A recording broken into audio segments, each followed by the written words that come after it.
సమస్య ఏంటిది? నా పేరు సాదం రమేష్. నేను తెలంగాణ విజయ పరిరక్షణ సమితి రాష్ట్ర కన్వీనర్. తెలంగాణ విజయ డైరీకి మేము పాల్గొస్తున్నటువంటి రైతులం. రాష్ట్ర వ్యాప్తంగా ఈరోజు గత 8 నెలల నుండి పాడి రైతులకు పాల బిల్లులు ఇవ్వకుండా డైరీ యాజమాన్యం కానీ మాకు సపరేట్ ఒక మంత్రి లేడు. ఈ పశుసంవర్ధక శాఖకు మంత్రి లేకపోవడం వల్ల కూడా చాలా సమస్యలు ఎదుర్కొంటా ఉన్నాం. అట్లాగే ముందస్తు ఏంటంటే ఈరోజు ప్రజావాణిలో కూడా పాడి రైతులకు సంబంధించినటువంటి సమస్యల్ని వారి దృష్టికి తీసుకుపోవడం కోసం ప్రజావాణిలో వినతి పత్రం ఇవ్వడం జరిగింది. దాంట్లో ఉన్న అంశాలు ఏంటంటే మాకు ప్రతి 15 రోజులకు ఒకసారి పాల బిల్లులు ఇవ్వకుండా గత 8 నెలల నుండి 3 బిల్లులు 4 బిల్లులు పెండింగ్ పెట్టి నెలకు 15 రోజులకు ఒక బిల్లు ఇవ్వడం వల్ల అంతకుముందు బాగానే ఉంది. అంతకుముందు ప్రతి 15 రోజులకు వచ్చింది. ఈ 8 నెలల నుండి 3 బిల్లులు పెండింగ్ 4 బిల్లులు పెండింగ్ పెట్టి వాళ్ళు ఇస్తూ ఉన్నారు. దాని వల్ల మాకు ఈ డైరీ నుంచి లోన్లు కూడా ఇప్పించడం జరిగింది. వివిధ శాఖలకు సంబంధించిన బ్యాంకులలో ఒక్కొక్క జిల్లాలో ఒక్కొక్క శాఖకు సంబంధించిన బ్యాంకులలో రుణాలు ఇప్పించడం జరిగింది. ఆ రుణాలు చెల్లించడంలో మాకు జాప్యం జరుగుతూ ఉంది. దానికి ప్రధాన కారణం మాకు సరైన వీళ్ళు చెల్లించకపోవడం వల్ల, మేము బ్యాంకు వాళ్ళకు చెల్లించకపోవడం వల్ల చెక్ బౌన్స్ అవుతా ఉన్నాయి. ఆ చెక్ బౌన్స్ తోటి మాకు సివిల్ స్కోర్స్ పడిపోతా ఉంది. బయట అప్పులు తీసుకుందామని వేరే బ్యాంకుకి వెళ్ళినా మీరు వేరే బ్యాంకులో అప్పున్నారు, ఆ సివిల్ స్కోర్ పోయింది, మీకు లోన్ ఇవ్వలేమని చెప్పేసి వాళ్ళు తెగే చెప్తున్నటువంటి పరిస్థితి ఉంది. దీని అంతటికి కారణం ఈ డైరీ వ్యవస్థ. ఈ 8 నెలల నుండి లక్షల కొద్ది లీటర్లు సేకరిస్తూ ఉన్నారు. అది సేల్స్ చేయకుండా సేల్స్ చేసే అధికారులు రూమ్లకే వాళ్ళ హాళ్ళకే పరిమితమై సేల్స్ చేయడం లేదు. తెలంగాణ రాష్ట్ర వ్యాప్తంగా అనేక ప్రైవేట్ డైరీలు ఉన్నాయి. అవి మాత్రం రాష్ట్ర వ్యాప్తంగా విస్తరించి ఉన్నాయి.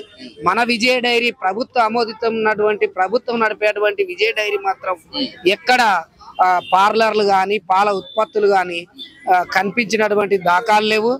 ఈ ప్రభుత్వం ఇప్పటికైనా స్పందించి రాష్ట్ర వ్యాప్తంగా విజయ డైరీ పాల ఉత్పత్తులను రాష్ట్ర వ్యాప్తంగా అమలు చేయాలి. ఎందుకంటే ఈ పాలు నాణ్యమైనటువంటి పాలు మేము రైతుల నుండి గ్రామాలను రాష్ట్రంలోని అన్ని రైతుల నుండి సేకరించినటువంటి పాలు మన నిజమైన రైతులు ఎలాంటి అక్రమాలకు అవినీతులకు వాటర్ కలపకుండా లేకపోతే ఇంకేదో కలిపి పాలు పోయకుండా నీతిగా మంచి స్వచ్ఛమైనటువంటి విజయ డైరీ పాలు ఈ రోజు రైతులకు అందలేకపోతా ఉన్నాయి. కారణం ఈ విజయ డైరీకి సంస్థకు సంబంధించినటువంటి జిఎం కావచ్చు, ఎండి కావచ్చు, అందులో పనిచేసేటువంటి డీడీలు కావచ్చు.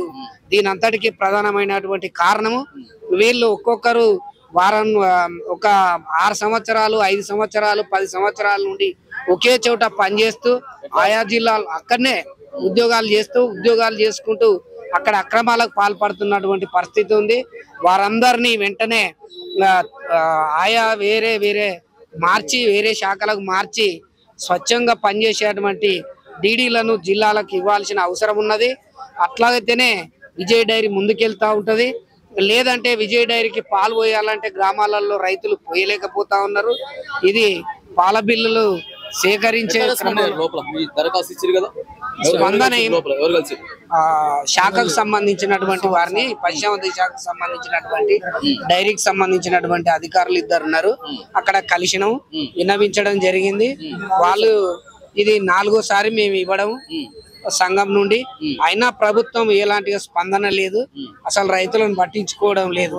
ఇక్కడికి వచ్చిన ప్రజావాణి కూడా ఏం జరుగుతుంది, అధికారులకు వెళ్ళలేదా అనే సమాచారం కూడా మాకు లేనటువంటి పరిస్థితి ఉంది.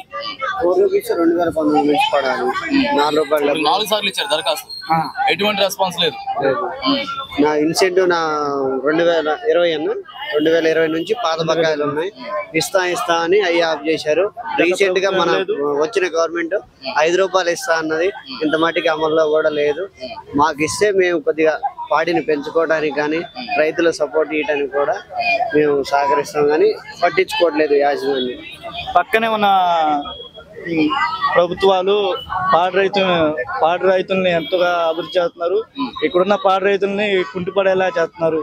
ఇవి చాలా అంధకార విషయంలో నెట్టేస్తున్నారు పాడి రైతుల్ని. ఈ విషయం, ఈ విజయ డైరీ పాలకు సంబంధించిన విషయం గత ప్రభుత్వం ఉన్నప్పుడు అంత సఖ్యత మంచిగా జరిగింది. వారు చేసిన కూడా ఓకే, 20 నుంచి వాళ్ళు కూడా చేసింది ఏం లేదు. వాళ్ళు మాకు 4 రూపీస్ ఇంటెనెన్స్ ఇస్తా అని చెప్పి ఇవ్వలేదు. ఇవ్వకపోగా వాళ్ళు కూడా ఏవైతే చెప్పారో అవి అమలు చేయలేదు. వాళ్ళు 10,000 రూపాయలు ఇస్తా అని చెప్పేసి అవి ఇవ్వలేదు, ఇన్సూరెన్స్ ఇవ్వలేదు, దానకట్లు కూడా సరైన సమయానికి వచ్చేవి కావు. మీరు అడగలేదా లోపల? సార్ ఇప్పటికి 4 సార్లు వచ్చినాం, మా సమస్య ఎవరు పట్టించుకుంటాం? పోతేనే సార్లే చెప్తున్నారు సార్. ఏం చెప్తున్నారు? 4 సార్లు వచ్చింది మీరు వచ్చింది కదా, అదే మాట అంటున్నారు. దానా సప్లై లేదు సార్. మిల్లర్ మిక్చర్, కాల్షియం, నట్టల గోళీలు గవర్నమెంట్ ఇచ్చేటువంటి మాకు లబ్ధి పొందేటువంటి ఏ మనకు సరి అయిన అందుబాటులోకి తెస్తలేదు గవర్నమెంట్. పాలు పోయానంటే ఏం చేస్తాం చెప్పండి. ఇన్సూరెన్స్ లేవన్నా, నిన్న 7 గేదెలు యాక్సిడెంట్ అయితే చనిపోయినాయి. మనకి ఇన్సూరెన్స్ లేదు, గవర్నమెంట్ ఇవ్వట్లేదు. 4,000 పెట్టి చేయించుకోవాలంటే రైతు ఏం చేయించుకుంటాడు? కొద్దిగా సబ్సిడీ ఇవ్వాలి, అది ఇవ్వట్లేదు. మాకు DLA నుంచి 300-400కి ఇన్సూరెన్స్ చేసింది అంతకుముందు గవర్నమెంట్.